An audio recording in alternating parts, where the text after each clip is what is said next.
I discovered that my parents have been lying to me about my food allergies my entire life. Am I justified in cutting them out of my life?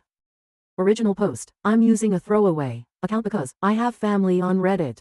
Ever since I was a little girl, my parents have told me that I am allergic to both milk and chocolate. The story goes that I broke into severe hives on my very first Halloween. My mom had given me some milk chocolate, and I had to be rushed to the hospital with hives and breathing problems where I was diagnosed with both chocolate and milk allergies. Ever since then, I have never been allowed to eat anything containing chocolate or cow's milk. Over the summer, one of my college friends from out of state invited me to come stay with her for a few weeks. While I was in her state, I decided to use the opportunity to visit my godmother aunt, who I haven't been able to see since I was a young child. My aunt was thrilled to see me, and we spent a whole day hiking and just catching up. When we stopped for lunch, my aunt pulled out some granola bars, but they had chocolate in them, so I couldn't eat them. I told her that I was allergic to chocolate, and she was stunned. My aunt told me that I have never been allergic to chocolate and that my mom was lying to me. She told me the story of how I had gotten ill from daycare, and my mom had tried to sue the daycare owner for some stupid reason that no one was sure of. My mom was pissed off because she thought the daycare owner was flirting with my dad, and she wanted to get the daycare shut down. My mom then invented the story about me and the chocolate at the fake allergy, and then waited for the daycare to feed me food with chocolate in it so that she could sue. When that didn't work, my mom then invented a story about me being allergic to milk. When Aunt tried to call her out on it, my mom stopped speaking to her, and that silence has continued until the present. Needless to say, I was stunned. I wanted so badly to believe that my mom was telling the truth and that my aunt was lying. I waited until we got back to my aunt's house, and I took a bite of one of the granola bars. And I was not allergic at all. I was very upset and decided to call my dad. Our conversation was so crazy and out of nowhere that I don't know what else to do but type it out. The conversation went like this. Me, Dad. Were you aware that I am not actually allergic to chocolate and milk like you and Mom have told me? Dad. Don't be ridiculous. You've never been able to eat chocolate without a reaction. Why would we make that up? Me. I'm not trying to accuse you of not having the allergy. I just ate some chocolate and I didn't have any reaction to it. Did I ever get any allergy tests done? Dad, I will have to ask your mother. I am upset that you're trying to call us liars over this. Me, when did I say anyone was lying? What are you talking about? My mom then jumped into the conversation. Speakerphone. Mom, honey, don't you remember that you had hives at your 10th birthday party? Your friend had given you you were allergic to the chocolate. Me, Mom, I never had a 10th birthday party and I don't know what you're talking about. I was just curious if I ever had a real allergy test done for chocolate, because I was just able to eat some without a reaction. I'm just trying to figure out if I can eat chocolate or not now. Mom, I don't know why you need to know if you had a test or not. You can't eat chocolate because we say you can't eat chocolate. You're being a little liar right now. How dare you say we never gave you a birthday party? That you've always been ungrateful, and now you can't even remember the party we gave you. Me, Mom, I know I never had a 10th birthday party because I was at summer camp. Why are you trying to make me believe that I did? My mom then started screaming at me, and I just hung up the phone because it was so loud and I couldn't hear any individual words. I silenced my phone and watched as she proceeded to call me 40 times in a row. The entire time my aunt was watching in horror. My aunt then gave me a hug and told me that this is why she doesn't have a relationship with my mother. My mom has always done this, lied to people and then tried to convince them it was the truth. I am very upset about this entire situation. The conversation was simply one of the craziest things I've seen, and I don't know who these people are anymore. It creeped me out, and I don't think I ever want to talk to them again, or else they will try to turn on me. Am I right in wanting to cut these people out of my life? TL.dar. Mom and Dad always told me I was allergic to chocolate. I went to visit an estranged aunt in a different state, and the aunt revealed my mom made it up to try to sue a daycare. I ate the food I was supposedly allergic to and was fine. I called my parents and they tried to say I was calling them liars and then tried to make up a birthday party. It was crazy, and I think they're crazy, and I just need to know if it's okay to cut them out of my life. Relevant comments. Flowers 4. I'm just amazed you haven't figured it out sooner. I am allergic to various nuts, and it is said that about once a year I accidentally eat one. But when I was younger, my parents kept me away from eating all nuts to be safe. Oop, they had chocolate and milk banned from the house and always told my teachers and such about my allergies at the beginning of each school year. I also had to keep an EPI pen in my car starting after I got my license, just in case something bad happened. I didn't have any reason to doubt them until a few months ago when it all came crashing down. Oop ads about her parents. My mom and dad are two peas in a pod and they are best friends. If she's a narcissist, then I'm 100% positive he is one too. I can't afford an allergy test, but at least I know I'm not going to die from chocolate anymore. I don't think I'll be able to pretend that I forgot about the party because it was so hurtful that she tried to lie to me about it. I don't ever want to speak to her again. She doesn't even remember my birthdays, and she's my mom. I'll check out the subreddit. Thanks. Update. It's been a while, but I felt the need to update because my mom purchased a one-way ticket to Crazy Town after I made my first post. To summarize what I have found out since my last post. I am not allergic to chocolate. Chocolate is amazing and I am now addicted to the chocolate waterfall at Golden Corral. I am not allergic to milk. I am mildly lactose intolerant, but I was always told it was an allergy to a protein in the milk. I can drink lactate with no issues. I had an allergy test done and it confirmed that I'm not allergic to anything except for pollen and some animal dander. My mother is a psycho. After I made my original post, I decided that I was going to cut contact with my parents, except through email.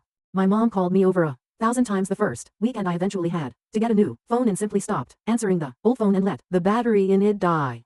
To put this in perspective, she used to call me 2-3 times a weekend. This sudden increase was pure insanity. Since my mom knew where my dorm room was located on campus, I requested to be moved into one of the more private dorm buildings because I was concerned for my privacy. I didn't tell anyone except my college friends about the move and I had thought that everything would be fine.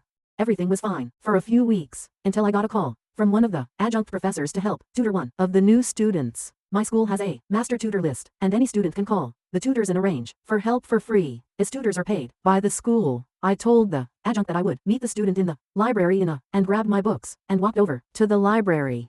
Lo and behold, the new student was my mom. My mother decided that she would enroll in classes as a student in order to contact me. When I saw her, I froze and immediately tried to leave the library, but she followed me outside and wouldn't leave me alone. I eventually managed to duck into one of the fraternity apartments and was able to lose her, but she has been basically stalking me on campus ever since. I tried to report her to the school, but the campus police told me that since she never made any threats, that there's nothing I can do. I tried reporting her to the normal police as well, but was told the same thing. My mom has not left me any voicemails or texts or anything at all that I can use to prove what she's doing.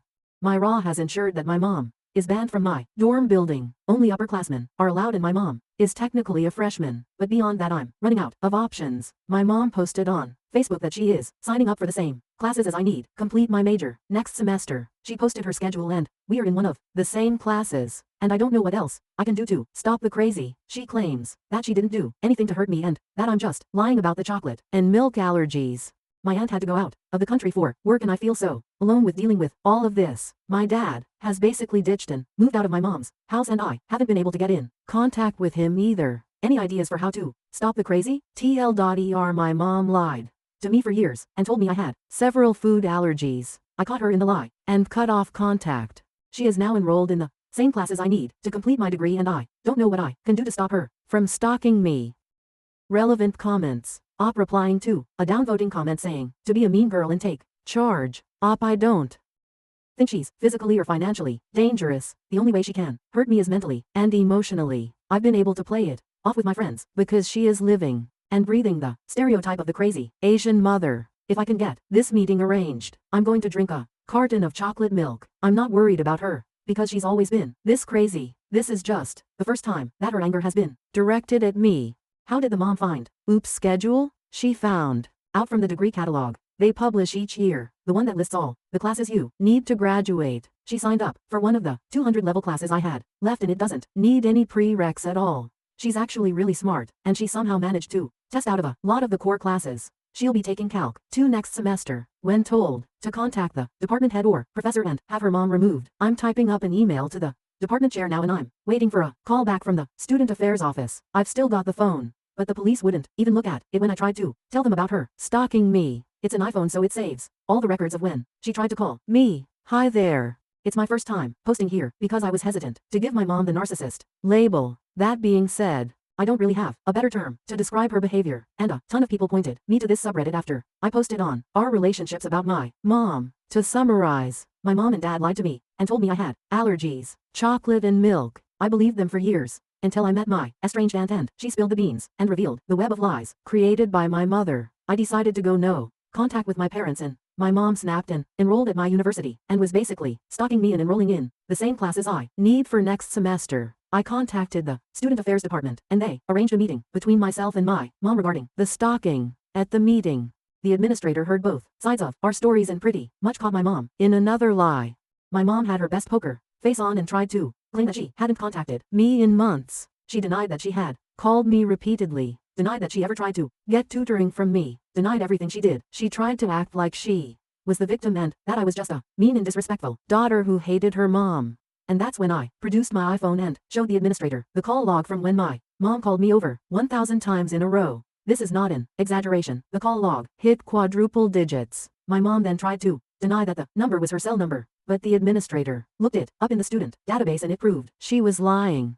My mom tried to backtrack, but the damage was done. The administrator made us both sign contracts that said that we each must not contact each other for the remainder of the school year, otherwise we would be suspended from classes. My mom was forced to change her schedule so that she would not be in the same classes as I was in. The administrator made it clear that if she tried to circumvent the contract, even if by accident, that she could have her student id banned from entering the student center or other buildings. If I was inside, they are controlled by RFID chips, and we have to swipe them to enter certain buildings. After the meeting ended, I was so happy and I felt free for the first time in weeks. A few nights later, my dad called me and left a voicemail informing me that my mom tried to commit suicide with sleeping pills and that she was going to the hospital. I thought it was fake at first, so I called the hospital and they put me through to my dad who was in the waiting room. My dad laid into me pretty hard and called me names and stuff about the whole situation, and then told me that if I didn't want my mom to die, I shouldn't have made her life. So that's my Thanksgiving vacation, and I don't really know what to think or do right now. I'm going to go bake a pumpkin pie and try to forget about it all, but food tastes like ash in my mouth.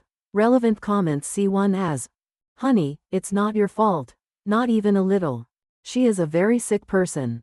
This suicide attempt is the inevitable conclusion of a long struggle with serious mental illness. Also, while we take all threats of suicide seriously on this sub, her failure to kill herself is notable. It is not hard to kill yourself. Even pop culture offers a few methods which are surefire, and a quick Google search will quickly turn up a dozen more. The fact that she didn't look for this information and didn't complete her suicide suggests that this was more of an attempt to manipulate than an attempt to leave the planet. I qualify this quickly with a link to suicide hotlines should anyone be reading this who is considering suicide. Genuinely, it's a nasty topic, to be sure, but it needed to be said. She isn't dead. And that's significant. Oop. Thanks for saying this. My mom is incredibly intelligent and resourceful, and I know that if she really wanted to die, she would have been successful. She can recite stats off the top of her head, and I've heard her saying before that most successful suicides involve guns. I know for a fact that she knows what it takes for suicide, and she's smart enough to find a way to hurt herself without leaving lasting damage. She also made sure to put me down on her list of approved and sign all the paperwork so that the nurses can tell me information without violating HIPAA. She knows that I'm the type of person who would have called the hospital and that I would know all the details and she could guilt me with them. Thank you for watching. If you haven't subscribed yet, please do so and hit the notification bell to stay updated with more shocking real-life stories happening around you.